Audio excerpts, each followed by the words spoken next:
Hello everyone, welcome और welcome back to my channel bankers info.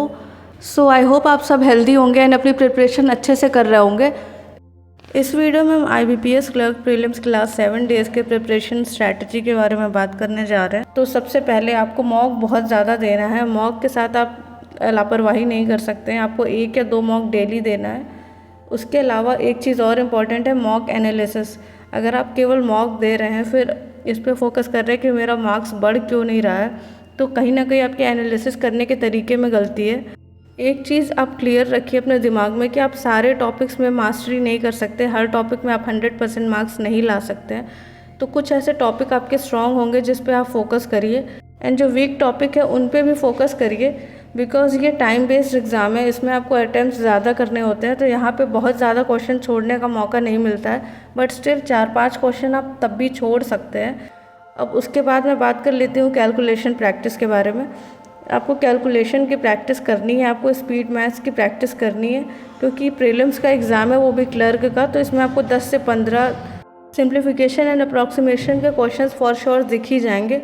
सो इस पे आपको लास्ट 1 वीक में काफ़ी प्रैक्टिस करनी होगी। अगर ये प्रैक्टिस आप अच्छा नहीं करेंगे तो आपका अरिथमेटिक तक पहुँचते पहुँचते पेपर ही ख़त्म हो जाएगा, एंड अरिथमेटिक के जो 10 क्वेश्चन या 12 क्वेश्चन रहते हैं वो हमेशा छूट जाएंगे। तो अगर आपको उसमें से भी कुछ अटैम्प्ट्स करने हैं तो आप स्पीड मैथ्स पे अपना स्पीड बढ़ाइए। अब इसके बाद बात कर लेते हैं मेंस के मॉक की। अभी आपको मेंस का मॉक बिल्कुल नहीं देना है, चाहे आप कितना भी कॉन्फिडेंट होगी आपका प्रीलिम्स क्लियर हो जाएगा। फिर भी आप अपना फोकस प्रीलिम्स पर ही रखिए, क्योंकि एग्ज़ाम में कभी कुछ सिचुएशन ऐसा आ जाता है जैसे सीटिंग अरेंजमेंट या पजल फंस गया, पैनिक मूवमेंट हो गया, तो वहाँ पेपर गड़बड़ हो जाता है। तो हम लोगों को उसको बैकअप करने के लिए किसी और सेक्शन में अच्छा अटैम्प्ट करना पड़ता है। तो इसीलिए इसको थोड़ा सा लाइटली ना लेके इसको अच्छे से प्रैक्टिस करिए।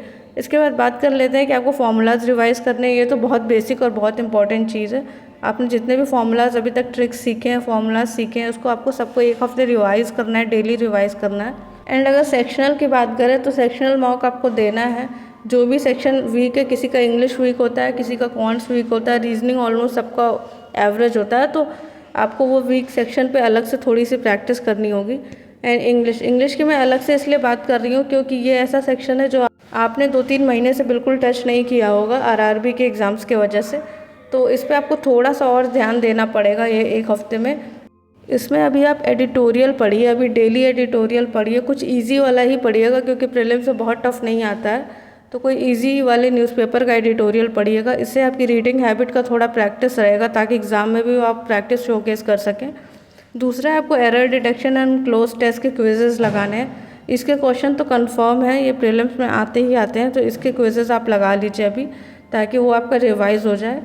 एंड लास्ट के 6 मंथ्स के वोकैब पढ़ना है आपको। ये इसलिए मैं कह रही हूँ क्योंकि जो भी आपका एडिटोरियल एग्ज़ाम में आता है वो किसी न्यूज़पेपर से उठाया रहता है या किसी आर्टिकल से, न्यूज़पेपर के आर्टिकल से उठाया रहता है मोस्ट ऑफ द टाइम। तो जो भी वोकैब होंगे वो वहीं से आएंगे। तो अगर आपकी वोकैब की तैयारी रहेगी, वोकैब आपको पता रहेंगे, तो एग्ज़ाम में जो भी आएगा वो आपको आराम से टिक हो जाएगा। सो आई होप आपको ये इन्फॉर्मेशन यूज़फुल लगी होगी। अगर आपको ये इन्फॉर्मेशन यूज़फुल लगे तो प्लीज़ लाइक शेयर सब्सक्राइब ज़रूर करें चैनल को।